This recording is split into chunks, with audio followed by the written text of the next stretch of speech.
Moonlight filtered through the clouds, casting strange shadows on this still autumn night, as a lone man on a horse clopped down a well-worn dirt road.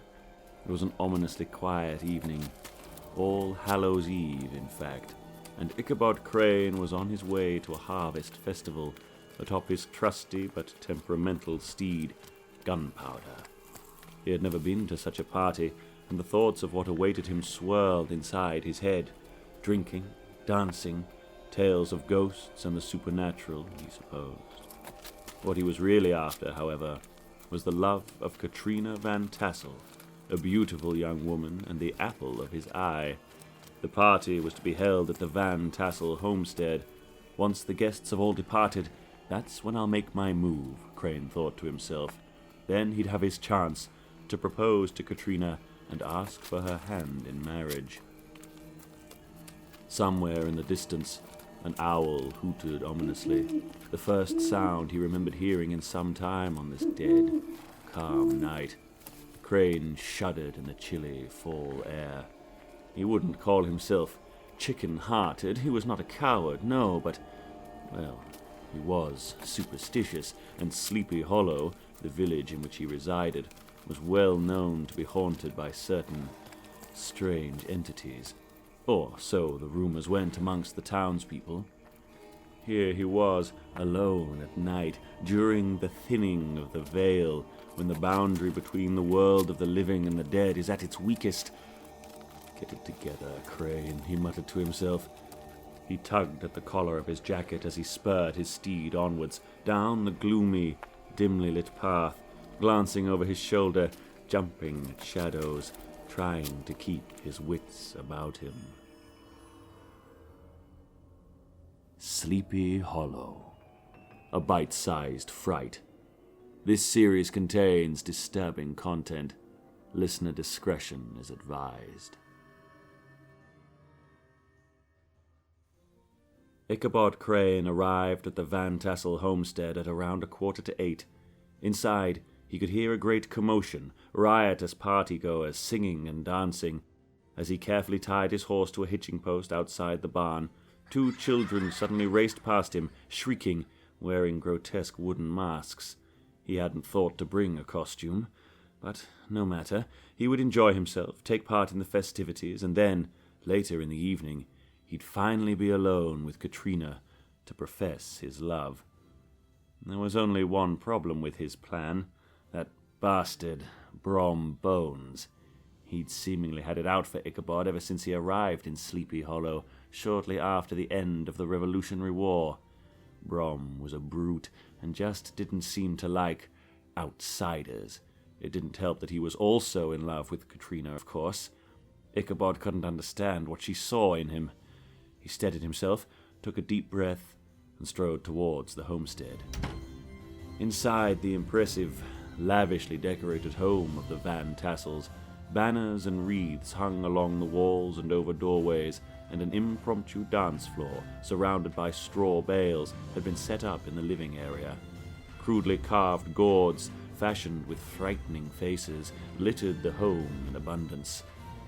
"Good evening, sir," a servant greeted Ichabod as he entered. "Let me take your coat."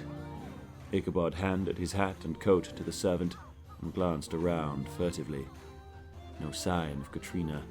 He found a table with refreshments, what appeared to be spiced cider, and took a cup, whereupon he took a few swigs. He walked towards the living area, where revelers were dancing and clapping along, as a fiddler, wearing a crimson-coloured mask bearing a sinister grin, stood atop one of the bales whilst playing demonically. "Crane!" a booming voice suddenly bellowed, and Ichabod's blood ran cold. "Bones." A large, meaty hand clapped him roughly on the shoulder as he turned to face the man. Brom Bones, real name Abraham Van Brunt, was a tall, muscular man, a gifted rider, or so he'd heard. "So, Katrina invited you, eh? What's in that cup? Not ale, I'd wager. I'm sure such refreshments would be too much for someone like you to handle." Brom snorted and looked Ichabod up and down, then leaned in closer, snatching him by the collar of his shirt. Listen, Crane.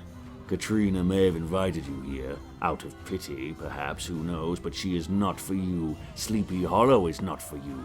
And if I had my way, I'd run you out of town, right back to Connecticut where you came from, on that pathetic horse of yours. So watch yourself whilst here, or who knows what might happen. Brom released his grip on Ichabod's shirt, sneering at him. Then he turned back to the dance.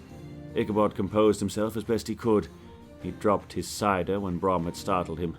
Candlelight flickered and darted around him in the eyes and mouths of the jack-o'-lanterns that decorated the dance floor, which had now turned strangely silent as the crowd began sharing stories of the ghosts said to roam the area. Katrina was still absent from the proceedings. Ichabod inched towards the rear of the crowd, finding a seat on a nearby straw bale. He settled in and listened as an old woman told a tale of Salem, about witch trials and the hangings that followed. Some of the audience appeared fascinated, while others averted their gazes due to obvious discomfort. A servant passed, carrying a tray of candied apples. Ichabod seized one and chomped down on it, half listening to the story, scanning the room for Katrina, who was still nowhere to be found. Where was she? He hadn't noticed that the old woman's tale had ended when, moments later, that same booming voice cut through the air. Brom again. Brom strode to the center of the dance floor. The house was dimly lit, and he held a lantern beneath his sneering face, making him appear all the more sinister. "Friends," he shouted, "prepare yourselves for a true tale of terror, one that is all too real. Those with weak hearts, please excuse yourselves, for this story I am about to weave shall chill you right down to the bone. This is the tale of the Headless Horseman. Once, years ago during the war, there lived a German trooper, a Hessian. He was a fearsome warrior, a skilled horseman who slew countless Americans in his time. He seemed nigh undefeatable, but eventually he met his gruesome end in battle, not far from here, on this very night, in fact, on All Hallows Eve. How did he die, you might be wondering? Why exactly was his demise so gruesome? Well, I'll share this with you, dear guests, but it's not a story for spineless men, and the ladies present should cover their ears at once, lest this story overwhelm them and cause them to faint on the spot. The death of this Hessian involved his head being shot clean off his shoulders by a cannonball. Boom! His mutilated skull flew a great distance from his body, which of course plummeted off his horse instantly. There was no doubt that he was indeed truly dead, or so one would think. The crowd gasped and murmured as Brom told the tale of the murderous German horseman who was missing his head. He continued, speaking in a hushed, cautious tone. Legend has it that the horseman was buried in the cemetery at the old church, right here in Sleepy Hollow. But his head, or what was left of it, was gone. And each year, on All Hallows Eve, on this very night, my friends, the vengeful horseman rises from his grave, searching for his head, carrying a jack-o'-lantern in its place. If you listen carefully, you can hear the cry of his horse in the distance. Do you hear it now? Listen. Brom cupped his hand to his ear for effect, looking about the room, his face distorted and glowering in the lantern light. Then, without warning, a shadowy figure leapt into view in front of Brom. He was clad in black, wearing a rider's outfit, adorned in a cloak, and missing his head. The crowd screamed, and Ichabod drew back, falling off his seat on the straw bale with a thump. "My head!" the figure shouted as he drew a sword from its scabbard. "Return my head!" The headless being staggered forwards, clumsily swinging his sword as the crowd of revelers shrieked and began to scatter. Ichabod tried to scramble to his feet, but stumbled backwards and tumbled down to the ground again. Suddenly, he could hear nervous laughter from the direction of the sinister apparition. Brom yanked the cloak from the figure, revealing nothing more than an ordinary man. It was Thomas, Brom's closest friend, and another thorn in Ichabod's side. This horseman had been a prank, a mere harvest joke. The crowd near Ichabod parted, and the laughter became louder. "Ichabod Crane," Brom's voice thundered as he loomed over Ichabod. "Nearly soiled yourself, did you? It was just a children's story, for God's sake. Get up off the floor and stop making a fool out of yourself." Men and women alike snickered and jeered while pointing with excited glee. Ichabod dusted himself off and rose to his feet. "Very funny, Brom, but one would expect for a children's story to be told by a brute such as you, for you indeed have the mind of a child." "Why, you—" Brom clenched his fist and took a step towards Ichabod. Ichabod flinched when suddenly a voice cried out. It was Thomas, Brom's friend who had so convincingly played the part of the nefarious, ghostly horseman some minutes before. "Brom, enough is enough. Come now, friend. You are destroying the mood of the festivities and neglecting your favorite companion. So let Ichabod be. Instead, come with me, have some more ale." Brom muttered something that sounded more like a grunt than any form of intelligible speech, and stormed off with unsteady steps. Ichabod feared Brom. He couldn't deny it. He would never show it openly, of course, least of all at a party where Katrina was present. But he certainly felt himself breathe a sigh of relief as the uncouth brute left the scene and wandered into an adjoining room. However, his feeling of relief quickly morphed into a sense of unease. Katrina was still nowhere to be seen. Was it possible that she was the favorite companion who Thomas had mentioned? Was she with Brom right now? A sense of dread rose up inside Ichabod. Plucking up the courage, he hastened through the room, pushing the rowdy party revelers aside, and hurried through the same doorway that he had seen Brom exit through earlier. And that is when he saw them. There was Katrina, finally. She was beautiful as always, excellently dressed for the occasion. But despite his love for her, seeing her in Brom's arms, her lips locked in his, it filled Ichabod with jealousy, hatred, revulsion. She was no sweet maiden. She was a vicious harpy to so mislead him, to entice him to come to this feast and humiliate himself in such a fashion earlier, only so that she could now humiliate him a second time. No, enough. He would no longer suffer it. He rushed towards the coat room, grabbed his belongings and walked towards the door, speeding up slightly with each step. Katrina finally noticed Ichabod. She felt a pang of guilt in her stomach and rushed after him, crying out his name. But he was already at the barn, unhitching his horse from the post. Katrina stared after him, tears welling up in her eyes. Tears of guilt, perhaps, or simply tears of pity. But Ichabod no longer cared. He climbed atop his horse. For a moment he glanced at her, unable to look straight into her eyes, and then he rode off, back down that same gloomy, tree-lined path he had taken on his way there. He slowed down once the homestead was out of sight. A tear stung his eye as his trusty steed, Gunpowder, lazily clopped along the lane. "You fool," he thought to himself, "you fool!" The night had grown colder and stiller yet. Ichabod glanced at his pocket watch. Nearly midnight. Better get home soon, he thought. He didn't necessarily believe in ghouls, ghosts, and creatures of the night. But why tempt fate? Let them be, and they'll let me be, he thought. As midnight approached, Ichabod heard something in the distance. A rumbling. No, something else. Galloping. A horse. He swung his head around to look behind him, but he was alone. However, the sound seemed to draw closer by the second. He spurred Gunpowder onwards, anxious to get home, and the horse picked up its pace reluctantly. Ichabod passed down through a clearing, his eyes still darting to and fro, when suddenly there was a hideous, shrieking sound, and a cloaked rider emerged from the fog in front of him. The rider's horse drew back, its neigh sounding more like the horrifying cries of the damned than anything that could be produced by any sort of earthly beast. Its eyes glowed like lamps, with the color of furiously burning brimstone. Ichabod's eyes grew wide with fear. There he was, atop that great steed, the Headless Horseman.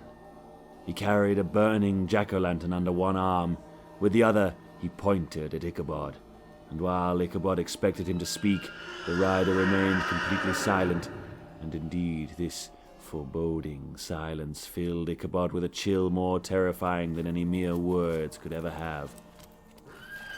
The rider approached slowly through the darkness. The jack-o'-lantern under his arm glowed strangely. The light inside flickered and danced with restless energy. Ichabod knew the stories. Supposedly inside that jack-o'-lantern, 1,000 cursed souls writhed and howled in a desperate attempt to escape. Nearly petrified with fright, Ichabod managed to turn his horse away from the headless being and sped away as fast as he could in the opposite direction. His heart felt as if it would beat right out of his chest as he raced through the glen. He had no idea which way he was going. He glanced back over his shoulder and saw with horror that the horseman was nearly upon him. Ahead in the distance, Ichabod spotted an old covered bridge, barely visible through the now thickening mist. He spurred his horse onwards as hard as he could, speeding towards the bridge at a breakneck pace. His pursuer, thundering fast behind him, reached the bridge, then abruptly came to a halt as Ichabod crossed the rickety wooden planks. The horseman had inexplicably stopped. Ichabod felt a wave pass over him, one of simultaneous confusion and relief. The rider's nightmarish horse reared back, shrieking in the distance, as the horseman raised the jack-o'-lantern into the night sky, flame belching from its eyes, nose, and grinning, jagged mouth. Suddenly, he hurled the fiery gourd at Ichabod. It seemed to travel at an unearthly speed as Ichabod frantically raced towards the other side of the bridge. Then, with a sudden startling crash, he felt an excruciating, painful blow on the back of his head, as the hellish pumpkin was shattered upon his skull, knocking him from his horse and onto the damp earth below. Then his world went dark. The Legend of Sleepy Hollow was written by American author Washington Irving in the year 1820 as part of a collection of short stories entitled The Sketchbook of Geoffrey Crayon, Gent.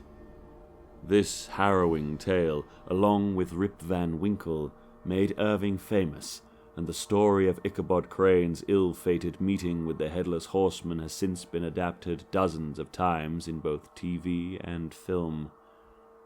The origins of the Headless Horseman can be traced back to Irish folklore. The Dullahan is a headless demon who roams the land, typically astride a huge black horse, carrying its own head and wielding a whip made from a human spine. Although usually a male, there are female versions of the creature as well, wearing a grotesque grin upon its face that stretches to each side of its severed head. The head itself looks and smells like rotten cheese, and its eyes shift and roll constantly, allowing it to see for miles and miles, even in the blackest of nights. If the Dullahan stops riding, that is the harbinger of someone's death, making this demon a grim reaper of sorts. The creature calls out a name from its mangled mouth, and the person immediately perishes. In some versions of the legend, the Dullahan drives a black carriage adorned with candlelit skulls to light its path, its wheels made of bone, and the wagon cover crafted from human flesh and skin. Rumor has it that this horrifying demon can be frightened away if one wears an object of gold, or places such an object in the creature's path, thus causing it to vanish into thin air. One of the most well-known adaptations of the legend of the Headless Horseman is the animated Disney film from 1949, The Adventures of Ichabod and Mr. Toad. The film features two segments, one of which is based on Irving's 1820 short story. Although more light-hearted than the original tale, the climactic chase scene is thrilling nonetheless, and highly recommended if you are unfamiliar. Tim Burton also adapted the story in 1999's Sleepy Hollow, a gruesome, darkly gothic spin on the legend, which takes several liberties with the character. In Burton's version, Ichabod Crane is now a policeman instead of a schoolmaster, sent from New York City to investigate murders taking place in the village of Sleepy Hollow. There are also numerous TV shows, radio dramas, and Broadway musicals based on the legend. Even cities such as Sleepy Hollow, Wyoming, named streets after themes and characters from the story. Pumpkin Court, Gunpowder Street, Ichabod Avenue, and so on. What makes this particular tale so enduring? Perhaps the reason is that it's a perfect mix of supernatural and terrifying elements. A warrior slain in battle, missing his head, who rises from the grave seeking vengeance. A simple enough story, and one that seems impossible to believe, yet we somehow almost want to believe it. Perhaps merely to frighten ourselves, or perhaps because, despite all the viciousness and cruelty of undead warriors, such as the Hessian swordsmen in this tale, they were the victims of the tragedies of war, so maybe these lost souls alone are not to blame for lashing out in anger. Rather, with so much conflict existing in this world, perhaps one should expect that those who depart this earth in excruciatingly painful ways, those who lost their lives in such gruesome fashions, often due to petty ambitions by dukes, kings, and other rulers, driven by power, lust, and greed, would come back to take their vengeance on those who still live. What do you think? How did the legend of the Headless Horseman and the related tales of the Dullahan come to be? Are they simply stories that adults make use of in order to scare their children into obedience? Or is there some more supernatural explanation? Could a Headless Horseman possibly exist out there, roaming in the dark woods right now as you listen to this very story? Perhaps we will never know for certain, but for now, all we can say is, keep your wits about you on Halloween night, and if you are suddenly overcome by terror as something goes bump in the night, do try not to lose your head. We would love to hear your own thoughts and ideas about these spooky stories. If you have enjoyed this episode, please follow us on Twitter and Instagram at Pixel Elixir, and on Instagram at Bite-Sized Frights. You can also subscribe at bitesizedfrights.com so that you never miss any of our terrifying tales. This has been a Pixel Elixir production, narrated by Chris K. Thank you for listening. Until the next bite, my friends.